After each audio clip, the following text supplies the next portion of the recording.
Hello everyone, good morning and welcome back to my channel Shampa family ব্লগে সবাইকে স্বাগত। আর এখান থেকে ভিডিওটা শুরু করছি। আর সকালবেলা ঘুম থেকে উঠে দেখো আমি একবারে ফ্রেশ হয়ে চলে এসেছি, মানে ড্রেসটা চেঞ্জ করে চলে এসেছি। এবার ব্রাশ করব আর ছেলের টিফিন বক্স, জলের বোতল এগুলো সব রেডি করব। আর আমি ফ্রেশ হয়ে তারপরে ছেলেকে তুলব, কারণ আজকে ওদের ফার্স্ট স্কুল। আর দমদমে এসে আমাদের ছেলে মেয়ের ফার্স্ট স্কুল আজকে। আমি বারবার তোমাদেরকে বলেছি যে অনেকটাই লেট হয়ে গেছে। লাস্ট আমার ফেব্রুয়ারি মার্চ চলে এসছে। আমি স্কুলে সেইভাবে কথা বলে নিয়েছিলাম, কিন্তু আমার ছেলে মেয়ে ফার্স্ট পরীক্ষা ভালো দিতে পারবে না, যেহেতু 2 মাস ওরা কোনো ক্লাস করতে পারিনি। যেহেতু জানুয়ারি ফেব্রুয়ারি কোনো ক্লাস করতে পারিনি, ওই জন্য সেইভাবেই আমার স্কুলে কথা বলা, যেহেতু ফার্স্ট এক্সাম ওদের ভালো হবে না। তো যাই হোক, তোমরা সম্পূর্ণ ভিডিওটা দেখো, আর কেমন হয়েছে অবশ্যই কমেন্ট করে জানাবে, কারণ আমি তোমাদেরকে বলেছি আগের ভিডিওতে যে তোমরা কমেন্ট করলে আমি সেই কমেন্ট অনুযায়ী তোমাদের ফ্যামিলিতে চলে আসব। কারণ আমি বুঝতে পারছি না আমার ফোনে কেন কোনো নোটিফিকেশান আসছে না। আমার বোনের যে me and my twin baby চ্যানেলের কোনো চ্যানেলের নোটিফিকেশান আমার ফোনে আসছে না। সবাই রাগ দেশ করছে, কিন্তু এটা হচ্ছে অনেক দিন ধরে। আমি বুঝতে পারছিলাম না, তার উপরে আমি একটু ব্যস্ত ছিলাম, কারণ এক জায়গা ছেড়ে আরেক জায়গায় আসতে গেলে তো প্রচুর সমস্যা হয়। কিন্তু আমি খেয়াল করছি যে আমার ফোনে কোনো নোটিফিকেশান আসছে না। তো চেষ্টা করব যে ইউটিউব দেখে দেখে সেটা ঠিক করার, আর যতটা পারি চেষ্টা করব। আর আমি একটাই কথা তোমাদেরকে বলছি যে কমেন্ট করলে আমি বুঝতে পারবো যে হ্যাঁ, এই চ্যানেলটা আমার সাবস্ক্রাইব করা আছে। তো চলো, আমি তো ছেলের জলের বোতল, টিফিন বক্স সব কিছু রেডি করে দিয়েছি।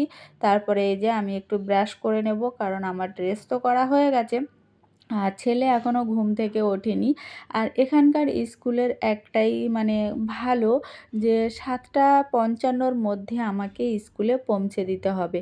7:55-র মধ্যে দিলে আমার অনেকটাই সুবিধা হয়েছে। আর গড়িয়াতে যখন আমি ছিলাম তখন 7:19-এর মধ্যে আমাকে স্কুলে পৌঁছে দিতে হতো।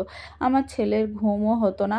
আর আমি ভেবেছিলাম যে ছেলে যেহেতু 2-এ উঠে যাচ্ছে, ওর যেহেতু বেলায় হবে, কিন্তু না, এখানে অন থেকে মানে একদম প্রি জুনিয়র থেকে নার্সারি থেকে সব সকালে 4 পর্যন্ত, সব সকালে বেলায় হচ্ছে 5 থেকে 12 পর্যন্ত।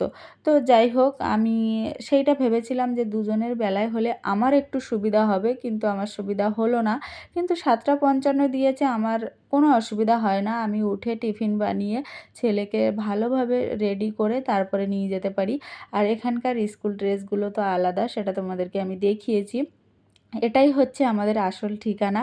যেহেতু একটা ঠিকানায় পৌঁছাতে পেরেছি, এটাই অনেক। আর আমার ছেলে মেয়েকে তো বলছি এবার খুব ভালো করে পড়াশুনো করতে হবে, যেহেতু আগে কোনো ঠিকানা ছিল না, এবার ঠিকানা হয়েছে, মানে এবার তোমাদেরকে ভালোভাবে পড়াশুনো করতে হবে। তো চলো, আমার তো ব্রাশ করা হয়ে গেছে, এবার আমি ছেলেকে তুলে আনি, ছেলেকে তুলে এনে ওকে রেডি করাই। তো চলো, তারপরে বন্ধুরা ছেলেকে তুলে নিয়ে চলে এসছে। বাবাকে বললাম ছেলেকে তুলে দাও, ওই জন্য আমি মেয়ের কাছেই শুই, কারণ প্রথম ঘরে এসছি তো মেয়ে একা থাকতে চাইছে না মেয়ের ঘরে। তো খুব কম হাফ রাত্রে উঠে আবার আমার মেয়ের কাছে এসে শুতে হচ্ছে, আর ছেলে তোর বাবার কাছেই থাকে, যেহেতু ওর বাবা কাঙাল, যেটা বলা যায় আর কি, বাংলা ভাষায় বাবা কাঙাল। তো আমি ছেলের এই ব্রাশটা করিয়ে দিচ্ছি, যেহেতু ওর ঘুম ছাড়াচ্ছে না মোটে। আর আজকে হচ্ছে ফার্স্ট স্কুল, ওই জন্য আমি যাব, মানে ছেলেকেও দিয়ে আসতে আমি যাব, মেয়েকেও দিয়ে আসতে আমি যাব। কালকে থেকে ছেলেকে আমি দিয়ে আসব, মেয়েকে ওর বাবা দিয়ে আসবে। আর ছেলেকেও আমি আনবো, মেয়েকেও আমি আনবো, কারণ আমাকে রান্না করে দিতে হয়, ও দোকানে চলে যায় বলে। রান্না না করে দিলে দুপুরে ওখানে খেতে পারবে না, ওই জন্য সবার জন্য আমার রান্না করে দিতে হয়।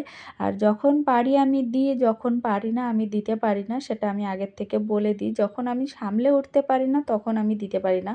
আর এদিকে ছেলেকে দেখো পুরো রেডি করে নিয়েছি, মানে আর সকালের টাইমটা তো একটু মুখে ক্রিম না লাগিয়ে দিলে মুখটা কেমন শুকনো শুকনো লাগে। তো ছেলের অলরেডি রেডি হয়ে গেছে, আর বাইরে আবার ক্যাচরাওয়ালা আসবে, আমি ওটা বের করে দেব, কারণ আমি চলে গেলে তো তোমাদের দাদা ফের আবার ঘুমিয়ে পড়বে।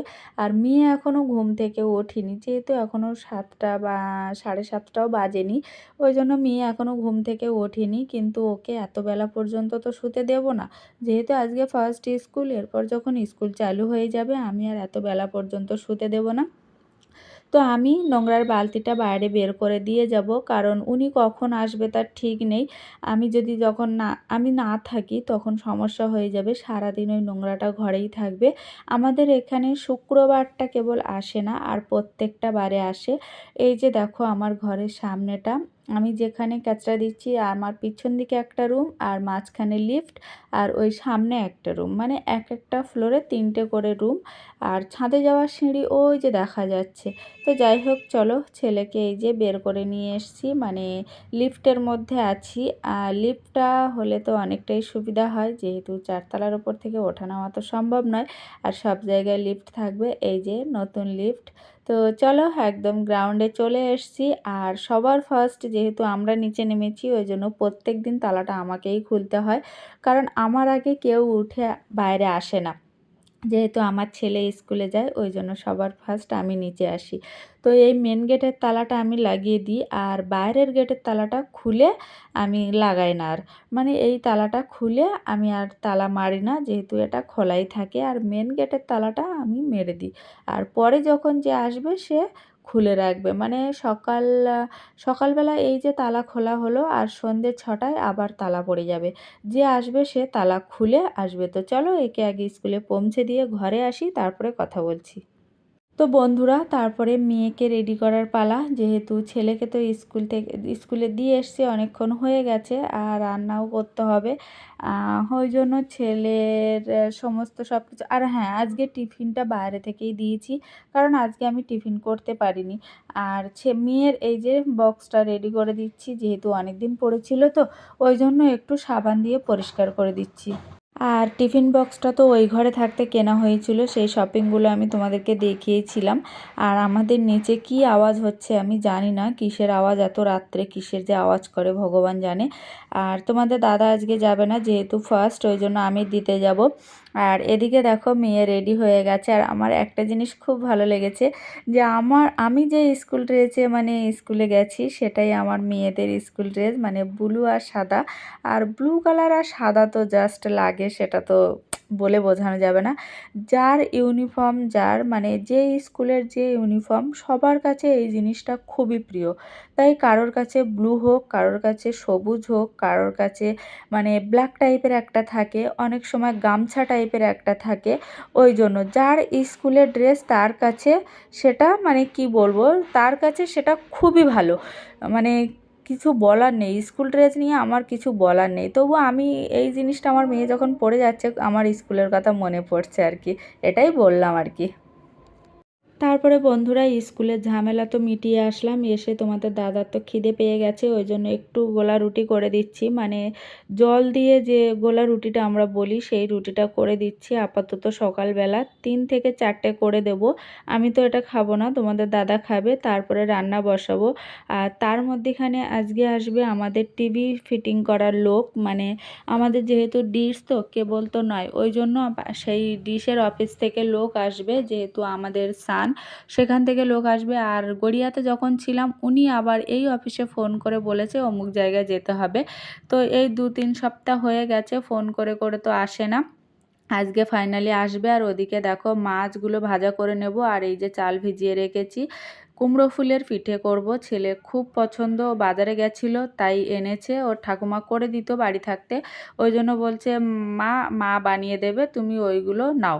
ওই জন্য 2 তাড়ি ফুল এনেছিল, তো তার জন্য এই যে দেখো ব্যাটারটা রেডি করে নেব। আর এই ব্যাটারটা রেডি করার জন্য যেটুকু যা দিতে হয় প্রয়োজন মাফিক, সেটুকু তো সবাই জানো, সেটুকু আমিও দিয়ে দিয়েছি। লাস্টে একটু আদা বাটা দিয়ে দেবো, আর পেঁয়াজ বাটা দিয়ে দেবো, দিয়ে আমি ব্যাটারটা বানিয়ে নেব। কারণ সব কিছু মশলা একটু একটু করে দিলে না জিনিসটা খুব টেস্টি হয়। তো আমি এগুলো দিয়ে দিয়েছি, আর এতটা পরিমাণে দেখাচ্ছে, কিন্তু আদা রসুন পেঁয়াজ একসাথে দেওয়া। তো এই যে দেখো আমি হালকা একটু জল দিয়ে ব্যাটারটা বানিয়ে নিচ্ছি। আর আমার ছেলে এটা বাড়ি যেয়ে খুব খেয়েছিল, মানে ও সচরাচর কোনো জিনিস খেতে চায় না, কিন্তু যে জিনিসটা ওর একবার মুখে লাগবে সেই জিনিসটা ও খেতে চাইবে। মানে মাছ ইচ্ছা খুশি খাবে। চিংড়ি মাছটা খুব পছন্দ করে। তো অনেকদিন ধরে মালাইকারি, মালাইকারি খাবে করছে। তো দেখি মালাইকারি একদিন করিয়ে দেবো। করিয়ে ওদেরকে খেতে দেবো। কারণ আমার ছেলে না মুখ ফুটে ঝট করে বলতে চায় না। আমার মেয়ে বলে যে, "মা আমি এটা খাবো, মা আমি ওটা খাবো।" কিন্তু আমার ছেলে ঝট করে বলে না। ওকে যা দেবে তাই। তো এই যে দেখো ব্যাটারটা বানিয়ে ফুলগুলো ডুবিয়ে নিচ্ছি ভালো করে। নিয়ে এবার আমি 2 টো করে ফুল একসাথে দিচ্ছি। যেহেতু খুব ছোট, ছোট ফুল তো আর ভাজলে পাতলা হয়ে যাবে ওইজন্য। আর মাছ ভাজার কড়াইতেই আমি ফুলটা ভেজে নেব। নিলে ভালো হবে। তারপরে আবার গ্যাস বন্ধ করে দিয়ে আমি রান্না কিছুক্ষণ বন্ধ রেখেছিলাম। যেহেতু আমার যে টিভির তারটা মানে রান্নাঘর থেকে নিয়ে এসছে ওইজন্য। আমি পরে মডিউলার কিচেন যদি করি তো কি করে করবে আমি জানি না। তো যাই হোক টিভি কোথায় ফিটিং হয়েছে সেটা আমি তোমাদেরকে পরের ব্লগে দেখাবো। কারণ আজকে ব্লগটা অনেকটাই লং হয়ে যাচ্ছে। আর এই যে দেখো ছাদে ফিটিং হচ্ছে। আর আমাদের খাওয়া-দাওয়া সব কমপ্লিট হয়ে গেছে। হয়ে যাওয়ার পরেই আমরা এই যে ফ্রিতে একদম পুরো টিভি ফিটিং হচ্ছে মানে ঘরটা এবার ভালো লাগবে। কারণ ঘরের মধ্যে টিভিটা না থাকলে খুব কেমন একটা লাগে। কেমন, কেমন ফাঁকা, ফাঁকা লাগে। কতক্ষণ আর মানুষ ফোন দেখবে বলো তো? আমার তো ভালো লাগে না বেশিক্ষণ ফোন দেখতে। আর তোমাদের দাদা বলে, "তুই সবসময় ফোন নিয়ে পড়ে থাকিস।" ঠিক আছে, আমি যখন ভিডিও আপলোড করি তখন আমার ফোন হয়তো নিতেই হয়। আর আমার ছেলে দেখো কি খুশি, কি খুশি। মানে টিভি লাগাচ্ছে মানে ও ভীষণ খুশি। তো রান্না খাওয়া তো কমপ্লিট করে আমিও ছাদে চলে এসেছি। আর এত রোদ ধারণা করার বাইরে। লাস্টে আমি জামাকাপড়গুলোও তুলে নিচ্ছি। কারণ আমার ছাদে জামাকাপড় দেওয়া মানে আধা ঘন্টাও লাগে না। আর কটা জামাকাপড় আমার বালতিতে ছিল সেগুলো মেলে দেবো। দিয়ে তারপরে শুকনোগুলো নিয়ে তুলে নেব। তো আমার মেয়েও স্কুল থেকে চলে এসছে, ছেলেও স্কুল থেকে চলে এসছে। আর আমি ওখানে ঝুঁকে দেখছিলাম যে কোথার থেকে তারটা নিচ্ছে। আমি লাস্টে বললাম, "রান্নাঘরের ওখান থেকে নিচ্ছ? অসুবিধা হবে না তো?" তা আমাকে জিজ্ঞাসা করছে। মানে কোথায় কি লাগাতে হবে আমাকে আগে জিজ্ঞাসা করে নিচ্ছে। আমি বলছি, "যেটা ভালো মনে হবে সেটা করবেন।" তো বলছে, "না তবুও আপনাদের তো একটা মতামত লাগে।" তো আমি বলছি, "আমার কোনো মতামত নেই।" তো উনি এসে আগে জিজ্ঞাসা করে নিয়েছে যে এটা ভাড়ায় না কেনা। তো সেইভাবে উনি ফিটিং করবে। ভাড়ায় হলে কি একটা তার টানলো জানলা দিয়ে কোথাও দিয়ে একটা ছিদ্র করে বের করে দিল। আর আমার তো এই তারটা পুরোটাই ফিটিং করে দিয়েছে। মানে সেটা আমি তোমাদের পরের ভিডিওতে দেখাবো। তো আজকের এই ভিডিওটা কেমন লাগলো অবশ্যই কমেন্ট করে জানাবে। আর তোমাদেরকে আমি বারবার একটাই কথা বলছি, তোমরা কমেন্ট করো আমি সেই অনুযায়ী তোমাদের ফ্যামিলিতে চলে যাব। তো আজকের ভিডিওটা এইভাবেই দিলাম। আর আজকে আমার ছেলেমেয়ের ফার্স্ট স্কুল। তো ওদের আজকে ফার্স্ট স্কুল ভীষণ ভালো কেটেছে। নতুন নতুন বন্ধু হয়েছে। আমার ছেলে বলছে কত বন্ধুরা আমার হাতে হ্যান্ডশেক করছে, আমার নাম জিজ্ঞাসা করছে। তো আমি বলছি, "তোর ভালো লেগেছে খুব?" বলছে, "হ্যাঁ আমার খুবই ভালো লেগেছে।" তো তোমরাও আমাকে কমেন্ট করে অবশ্যই জানাবে যে আমার ভিডিওটা কেমন লেগেছে। আর এইদিকে দেখো জামা কাপড় কিছুটা ভিজে আছে, এইগুলো মেলে দেবো। আর এগুলো শুকিয়ে গেছে, কারণ ছাদে দিলে তাড়াতাড়ি শুকিয়ে যায়। আর আজকে আমি কাঁথা বেড কভার সব কিছুই কেচে দিয়েছিলাম। তো বন্ধুরা দেখা হবে নেক্সট ব্লগে। সবাই ভালো থাকবে, সাবধানে থাকবে। আর এই যে দেখো একটা কাঁথা আমার মা সেলাই করে দিয়েছে। আমার খুব ফেভারিট কাঁথা আর ভীষণ ভালো লাগে। আর দেখো কত সুন্দর ডিজাইন। তো চলো আজকের মতো টাটা, দেখা হবে নতুন ব্লগে।